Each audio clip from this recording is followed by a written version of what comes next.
എല്ലാവർക്കും നമ്മുടെ ഇന്നത്തെ ക്ലാസ്സിലേക്ക് സ്വാഗതം. നാം കഴിഞ്ഞ ക്ലാസ്സിൽ നമ്മുടെ ടെക്സ്റ്റ് ബുക്കിലെ പേജ് നമ്പർ 106-ലെ ആദ്യത്തെ 3 ചോദ്യങ്ങളാണ് ചെയ്ത് നിർത്തിയത് അല്ലേ. ഇനി നമുക്കതിലെ 4ാമത്തെ ചോദ്യം എങ്ങനെയാണ് ചെയ്യുക എന്ന് നോക്കാം. എന്താണ് ചോദ്യം നല്ലവണ്ണം വായിച്ചു നോക്കിയേ.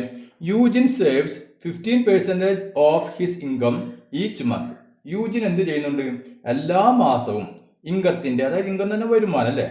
അപ്പൊ യൂജിന് കിട്ടുന്ന വരുമാനത്തിന്റെ 15% എന്ത് ചെയ്യുന്നുണ്ട്? സേവ് ചെയ്യുന്നുണ്ട്. ചെയ്യുന്ന പറഞ്ഞാൽ എന്താണ്? അത് മിച്ചം വെക്കല്ലേ, അത് മാറ്റി വെക്കുന്നുണ്ട്. അപ്പൊ എത്രയാണോ ശമ്പളം കിട്ടുന്നത് ആ ശമ്പളത്തിന്റെ 15% നീക്കി വെക്കുന്നുണ്ട് അല്ലെ. ചിലവൊക്കെ കഴിച്ചിട്ട് ബാക്കി 15% രൂപ നീക്കി വെക്കുന്നുണ്ട്. ഇനി എന്താണ് പറഞ്ഞിട്ടുള്ളത്? His income in January was 64,000 rupees. അപ്പൊ ജനുവരിയിൽ ഈ യൂജിന്റെ ശമ്പളം എത്രയായിരുന്നു, അല്ലെങ്കിൽ വരുമാനം എത്രയായിരുന്നു? 64,000 രൂപയായിരുന്നു വരുമാനം. മനസ്സിലായില്ലേ? ഓക്കെ, അങ്ങനെയാണെങ്കിൽ how much did he save that month? ആ മാസത്തിൽ എത്ര പൈസ സേവ് ചെയ്തിട്ടുണ്ടാവും, അതായത് എത്ര പൈസ മാറ്റി വെച്ചിട്ടുണ്ടാവും, ഇതാണ് ചോദ്യം. അപ്പോൾ ഞാൻ പറഞ്ഞല്ലോ, ഈ ചോദ്യങ്ങളൊക്കെ പല തരത്തിൽ വരും. പക്ഷേ നമുക്ക് ചെയ്യേണ്ടതൊക്കെ ഒരേ ഒരു കാര്യമാണ്. എന്താണ്? നമുക്ക് എമൗണ്ട് തന്നിട്ടുണ്ടായിരിക്കും, അതിൻ്റെ ഇൻട്രസ്റ്റ് അല്ലെങ്കിൽ അതിൻ്റെ പേഴ്സൻറ്റേജ് എന്ന് പറഞ്ഞാൽ പേഴ്സൻറ്റേജ് തന്നിട്ടുണ്ടായിരിക്കും. അങ്ങനെയാണെങ്കിൽ ആ എമൗണ്ടിൻ്റെ അത്രയും പേഴ്സൻറ്റേജ് നമ്മൾ കണ്ടുപിടിക്കാം അല്ലേ. ഇത്രയുള്ള നമ്മുടെ പ്രധാനപ്പെട്ട കാര്യം. അപ്പൊ ചോദ്യം പലതരത്തിലും വരും. അപ്പൊ ഇവിടെ എന്താണ്? യൂജിൻ 15% എല്ലാ മാസവും എന്ത് ചെയ്യുന്നുണ്ട്? പൈസ മിച്ചം വെക്കുന്നുണ്ട്, അതായത് നീക്കി വെക്കുന്നുണ്ട് അല്ലെ. അപ്പൊ ഇപ്രാവശ്യം, അതായത് ജനുവരിയിൽ 64,000 രൂപ ശമ്പളം കിട്ടി. അങ്ങനെയാണെങ്കിൽ എത്ര പൈസ നീക്കി വെച്ചിട്ടുണ്ടായിരിക്കും, ഇതാണ് ചോദ്യം അല്ലെ. അപ്പൊ വളരെ സിമ്പിൾ ആയൊരു ചോദ്യം. അപ്പൊ നമുക്ക് എഴുതാം ഇൻകം ഇൻ ജനുവരി അല്ലെ. ഇൻകം എന്ന് വെച്ചാൽ വരുമാനം. അപ്പം ഞാൻ ഈ വരികൾ വളരെ ചുരുക്കിയാണ് എഴുതുന്നത്, അല്ലാണ്ട് കുറേ നീട്ടി വലിച്ച് എഴുതുന്നത് നിങ്ങൾക്ക് ബുദ്ധിമുട്ടാവും. അപ്പം നിങ്ങൾക്ക് മനസ്സിലാവാൻ വേണ്ടി വളരെ ചുരുക്കി എഴുതണം.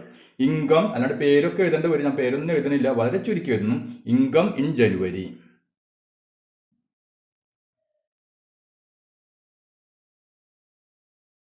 അപ്പൊ നോക്കിയേ, ഇൻകം ഇൻ ജനുവരി അല്ലേ. ഇൻകം ഇൻ ജനുവരി എന്ന് പറഞ്ഞാൽ അതിന്റെ അർത്ഥം എന്താണ്? ജനുവരി മാസത്തിലെ വരുമാനം അല്ലേ. അപ്പൊ ജനുവരിയിലെ, ഇത് മലയാളം മീഡിയക്കാർക്ക് വേണ്ടിയാണ് ഇങ്ങനെ മലയാളത്തിൽ എഴുതുന്നത്, വരുമാനം. ഇനി ഞാൻ അത് പറയുള്ളൂ, മലയാളത്തിൽ പറയുള്ളൂ. അപ്പോൾ നിങ്ങൾ അതുപോലെ എഴുതിയാൽ മതി, അല്ലെങ്കിൽ നമ്മൾ നേരം കുറേ പോകുന്നുണ്ട് ഇതിന് വേണ്ടിയിട്ട്. അപ്പോൾ ഇൻകം ഇൻ ജനുവരി, ജനുവരിയിലെ വരുമാനം എത്രയാണ്? ജനുവരിയിലെ വരുമാനം പറഞ്ഞത് 64,000 രൂപ അല്ലേ. അപ്പോൾ 64,000 റുപ്പീസ്. അപ്പോൾ 64,000 രൂപയാണ് ജനുവരിയിലെ വരുമാനം. ഇനി നമുക്ക് എന്ത് തന്നിട്ടുണ്ട്? സേവ് ചെയ്യുന്നത്, അതായത് നമ്മൾ മാറ്റി വെക്കുന്ന പൈസയുടെ അതിന്റെ ശതമാനം തന്നിട്ടുണ്ട് അല്ലേ. അപ്പൊ നമുക്ക് എന്ത് എഴുതാം? Percentage of saving. Percentage of saving. ഇപ്പൊ പേഴ്സൻറ്റേജ് ഓഫ് സേവിങ് എന്ന് പറഞ്ഞാൽ മാറ്റി വെക്കുന്ന, അതായത് മിച്ചം വെക്കുക എന്ന് പറയും. മിച്ചം വെക്കുന്നതിന്റെ ശതമാനം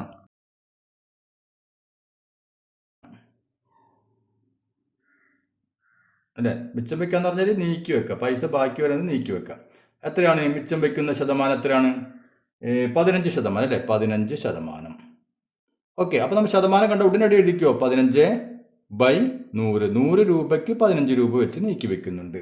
അങ്ങനെയാണെങ്കിൽ എമൗണ്ട് സേവ്ഡ് ഇൻ ജനുവരി അല്ലേ. എമൗണ്ട് സേവ്ഡ് ഇൻ ജനുവരി, അതായത് ജനുവരിയിൽ മിച്ചം വെച്ച തുക അല്ലെ. അപ്പൊ ജനുവരിയിൽ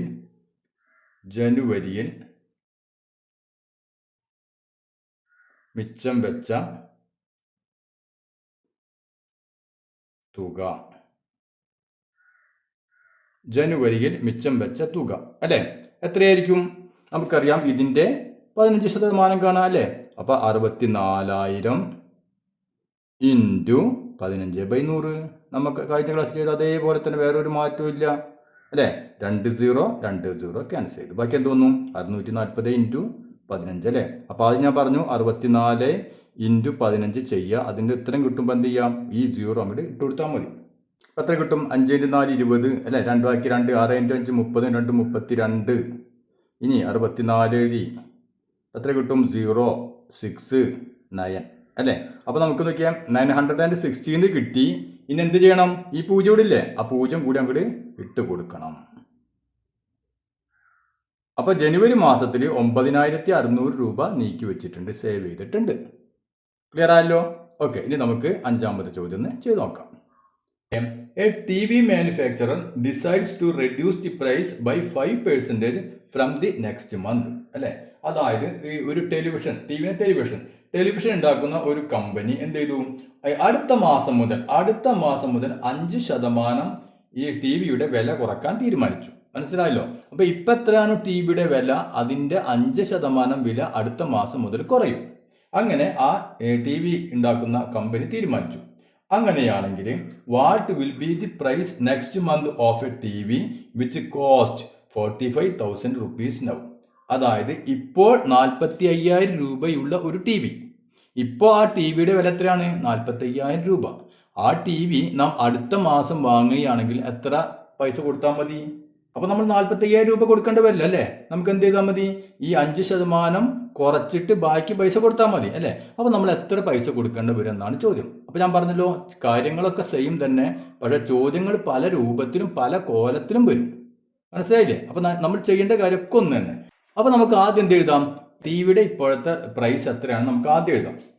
actual price of TV, actual price of TV. അതിൻ്റെ അർത്ഥം എന്താണ്? ടി വിയുടെ അല്ലെ, എഴുതാം ടി വിയുടെ, ടി വി എന്ന് എഴുതാൻ മതി. ടി വിയുടെ ആക്ച്വൽ പ്രൈസ് എന്ന് പറഞ്ഞാൽ യഥാർത്ഥ ശരിക്കുള്ള വില, യഥാർത്ഥ വില, യഥാർത്ഥ എന്ന് പറഞ്ഞാൽ ശരിക്കുള്ള വില. അപ്പൊ ടി വിയുടെ ശരിക്കുള്ള വില എത്രയാണ്? 45,000 രൂപ. അപ്പൊ ഞാൻ മലയാളത്തിൽ എഴുതുന്ന ഞാൻ പറഞ്ഞിട്ടുണ്ട്, മലയാളം മീഡിയക്കാർക്ക് വേണ്ടിയിട്ടാണ്.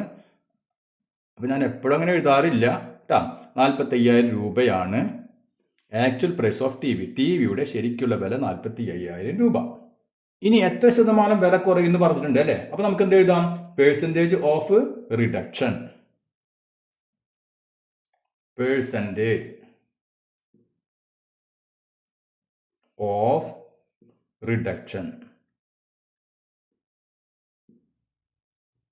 അല്ലെ. പെർസെൻറ്റേജ് ഓഫ് റിഡക്ഷൻ എന്ന് പറഞ്ഞാൽ വില കുറവിൻ്റെ ശതമാനം, അങ്ങനെ പറയാം നമുക്ക്. വില കുറവിൻ്റെ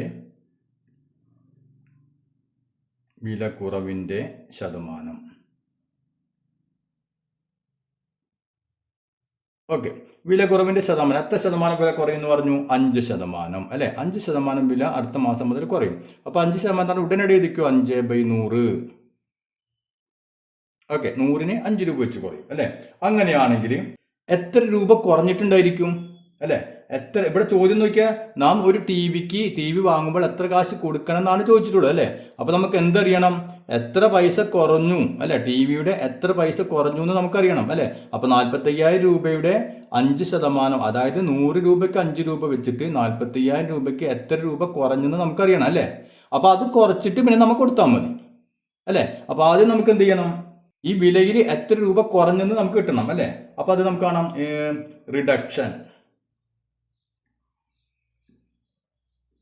റിഡക്ഷൻ ഇൻ പ്രൈസ്. അതായത് വിലയിലെ കുറവ്, വിലയിലെ കുറവ് എന്ന് പറഞ്ഞു നോക്കിയാൽ 45,000 രൂപ അത്ര കൊടുക്കണം, വേണ്ട, എത്ര രൂപ കുറഞ്ഞെന്ന് കണ്ടുപിടിക്കാൻ പോകുന്നു അല്ലെ? അപ്പൊ എത്ര രൂപ കുറഞ്ഞെന്ന് എങ്ങനെ കണ്ടുപിടിക്കും? 45,000ന്റെ എത്ര ശതമാനമാണ് കുറഞ്ഞത്?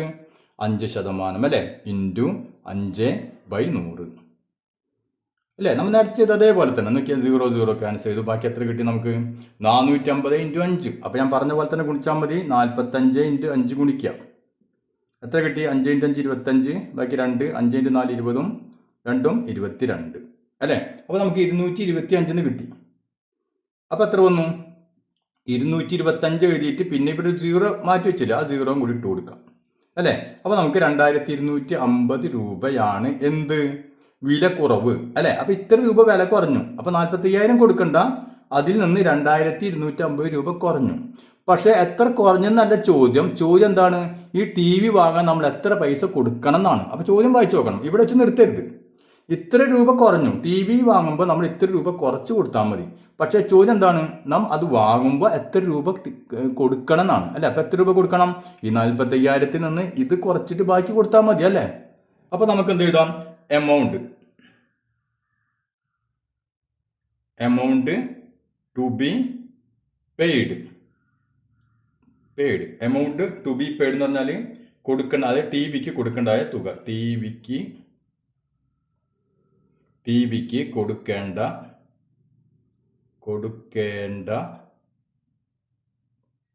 തുക, പൈസ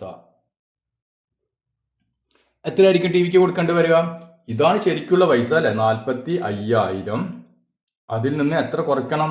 ഈ 2,250 ഡിസ്കൗണ്ട് ആണല്ലേ, അത് കുറച്ചിട്ട് ബാക്കി എത്ര വരും? 0,5,7,2,4 അല്ലേ, 42,750 രൂപ കൊടുത്താൽ നമുക്ക് ടി വി കിട്ടും.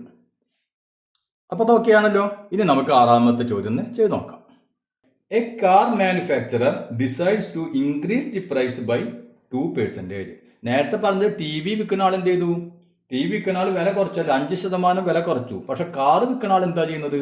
കാറ് വിൽക്കുന്ന ആള് വില കൂട്ടാൻ പോകും അല്ലെ. അപ്പൊ എ കാർ മാനുഫാക്ചറർ തീരുമാനിച്ചു ടു ഇൻക്രീസ് ദി പ്രൈസ്, അതായത് വില വർദ്ധിപ്പിക്കാൻ, വില കൂട്ടാൻ ബൈ 2%, 2% വില കൂട്ടാൻ തീരുമാനിച്ചു. ആര്? കാർ ഉണ്ടാക്കുന്ന കമ്പനി. അങ്ങനെയാണെങ്കിൽ what will be the price next month of a car which cost 560,000 rupees now അല്ലെ. എന്താണ് പറഞ്ഞിട്ടുള്ളത്? അതായത് ഇപ്പോൾ 5,60,000 രൂപ വിലയുള്ള ഒരു കാർ ഇപ്പോൾ വാങ്ങുകയാണെങ്കിൽ ആ കാറിന് എന്താണ് വില? 5,60,000 രൂപ. അപ്പൊ ആ കാറ് അടുത്ത വർഷം എന്ത് വിലയാകും? ആ കാറിന് എന്ത് വിലയാകും? എന്താണ് കാരണം? ഇതിന്റെ വില കമ്പനി കൂട്ടാൻ പോകണം അല്ലെ, വർദ്ധിപ്പിക്കാൻ പോകുന്ന 2% വില വർദ്ധിപ്പിക്കും അല്ലെ. അപ്പോൾ ഇപ്പോഴുള്ള 5,60,000 രൂപ എന്നുള്ളത് കൂടും അല്ലെ, കൂടിയിട്ട് അതിന്റെ 2% കൂടി കൂടും. അപ്പോൾ നമ്മൾ ആ കാറ് വാങ്ങാൻ എത്ര പൈസ കൊടുക്കേണ്ടതായിട്ട് വരും? ഇതാണ് ചോദ്യം. അപ്പൊ നമുക്ക് എന്ത് എഴുതാം? ശരിക്കുള്ള വില അല്ലെ. ഇപ്പൊ കാറിന്റെ ശരിക്കുള്ള വില ആദ്യം നമുക്ക് എഴുതാം. അപ്പൊ എങ്ങനെ എഴുതാം? Actual price of the car.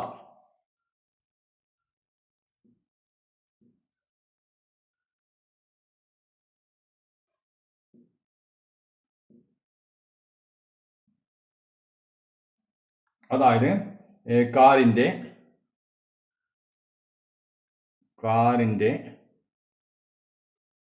ഇപ്പോഴത്തെ വില.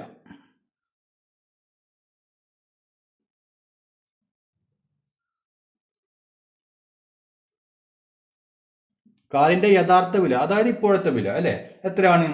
5,60,000 രൂപയാണ് കാറിന്റെ ഇപ്പോഴത്തെ വില. ഇതാണ് കാറിന്റെ ഇപ്പോഴത്തെ വില. ഇനി ഇതിന്റെ വില എന്താവും? എത്ര ശതമാനം വർദ്ധിക്കും? 2% വർദ്ധിക്കും അല്ലെ. അപ്പൊ അതായത് നമുക്ക് പേഴ്സൻറ്റേജ് എഴുതാം. അപ്പൊ പേഴ്സൻറ്റേജ്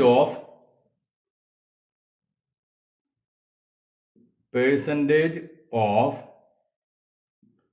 ഇൻക്രീസ് ഇൻ പ്രൈസ് അല്ലെ, ഇൻക്രീസ്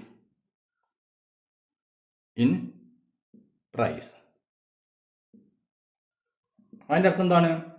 ഈ ഇൻക്രീസിങ് പ്രൈസ് എന്ന് വെച്ചാൽ വില വർദ്ധിക്കുക അല്ലെ. അപ്പൊ വില വർദ്ധിക്കുന്നതിന്റെ ശതമാനം അങ്ങനെ എഴുതിക്കോ. വില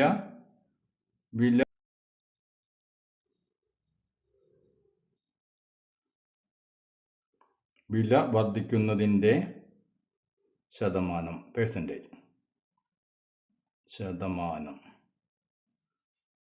എത്രയാണ് വില വർദ്ധിക്കുന്ന ശതമാനം? 2% വില വർദ്ധിക്കാൻ വേണ്ടിയിട്ടുണ്ട് അല്ലേ, 2%. അപ്പം നമ്മൾ എന്ത് ചെയ്യും? 2/100, 100ന് 2 രൂപ വെച്ചിട്ട് വർദ്ധിക്കും അല്ലേ. അങ്ങനെയാണെങ്കിൽ എത്ര രൂപ വർദ്ധിക്കുന്നുണ്ടാവും? എത്ര രൂപ വർദ്ധിക്കും? അപ്പോൾ നമുക്ക് അത് എഴുതാം. Increase in price. Increase in price എന്ന് പറഞ്ഞാൽ വിലയിലെ വർധനവ് അല്ലേ. അപ്പൊ വിലയിലെ ഇവിടെ എഴുതാം, വിലയിലെ വർധനവ് എത്ര വരും? ഈ 5,60,000 എന്ത് വേണം? 2% പറഞ്ഞാൽ 2/100. അപ്പൊ 5,60,000 ഇൻറ്റു 2/100 അല്ലെ. അപ്പൊ 2 ക്യാൻസൽ ചെയ്തു, ബാക്കി എന്ത് വരും? 5,600 ഇൻറ്റു 2 എന്ന് വരും അല്ലെ. അപ്പൊ 5,600 ഇൻറ്റു 2 ഗുണിക്കാൻ നമ്മൾ എന്ത് ചെയ്യണം? ഈ 2 പൂജ്യത്തെ മാറ്റി വെച്ചിട്ട് 56 ഇൻറ്റു 2 ഗുണിച്ചു നോക്കാം അല്ലെ. 5 കുറച്ച് ഇങ്ങോട്ട് നീങ്ങിപ്പോയില്ല. അപ്പോൾ ഒക്കെ അടുത്തെഴുതി. അപ്പൊ 56നെ 2 കൊണ്ട് ഗുണിച്ചു നോക്കാം അല്ലെ. അപ്പൊ നോക്കിയാൽ 56 ഇൻറ്റു 2, 6 ഇൻറ്റു 2 12, ബാക്കി 1, 5 ഇൻറ്റു 2 10, 1 11. അപ്പൊ എത്ര കിട്ടി? നമുക്ക് 112 കിട്ടി അല്ലെ. അപ്പൊ 112 കിട്ടി. ഇനി 2 പൂജ്യത്തിലൂടെ ആ 2 പൂജ്യത്തിൻ്റെ കൂടെ ചേർത്ത് കൊടുക്കാം. അപ്പോൾ 11,200 രൂപ എന്താവും കൂടും. മനസ്സിലായില്ലേ? അപ്പോൾ ഇൻക്രീസ് ഇൻ പ്രൈസ്, അതായത് വിലയിലെ വർധനവ് എത്ര പൈസ വർദ്ധിക്കും? 11,200 രൂപ ഇതിൻ്റെ കൂടെ വർദ്ധിക്കും.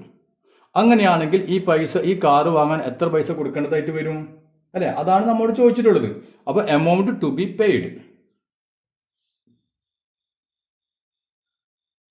എമൗണ്ട് ടു ബി പെയ്ഡ്, അതായത് കൊടുക്കേണ്ടതായ പൈസ എന്ന് പറഞ്ഞാൽ കാറിന് കൊടുക്കേണ്ടതായ വില, അങ്ങനെ എഴുതിയാൽ മതി. കാറിന് കൊടുക്കേണ്ടതായ വില,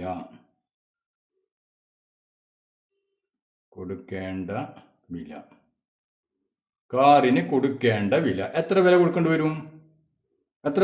വരും? ഇതും അല്ലേ, ഇതും കൊടുക്കണം, അതിൻ്റെ കൂടെ ഇത്ര പൈസ കൂടുതൽ കൊടുക്കണം വരും അല്ലേ?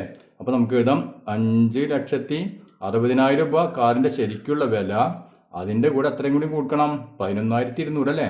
11,200 കൂടി കൂടണം, കാരണം അത്ര രൂപ കൂട്ടിയിട്ടുണ്ട് അവർ കമ്പനിക്കാരല്ലേ. അപ്പോൾ 0,0,1,7,5. അപ്പോൾ എത്ര കൊടുക്കേണ്ടി വരും? 5,71,200 രൂപ കൊടുക്കേണ്ടി വരും. ഇനി അടുത്ത മാസം കാർ വാങ്ങണമെങ്കിൽ, അപ്പോൾ ഈ മാസം വാങ്ങണമെങ്കിൽ 5,60,000 രൂപ കൊടുത്താൽ മതി. അപ്പോൾ എന്ത് ചെയ്യുക? കാശുള്ളവർ വേഗം പറയുക, അച്ഛനോടോ അമ്മയോടോ പറഞ്ഞിട്ട് വേഗം ഈ കാർ അങ്ങോട്ട് വാങ്ങിച്ചോളൂ. ഓക്കെ, ഇനി നമുക്കിതിലെ ബാക്കി ഭാഗങ്ങൾ അടുത്ത ക്ലാസ്സിൽ ചെയ്യാം.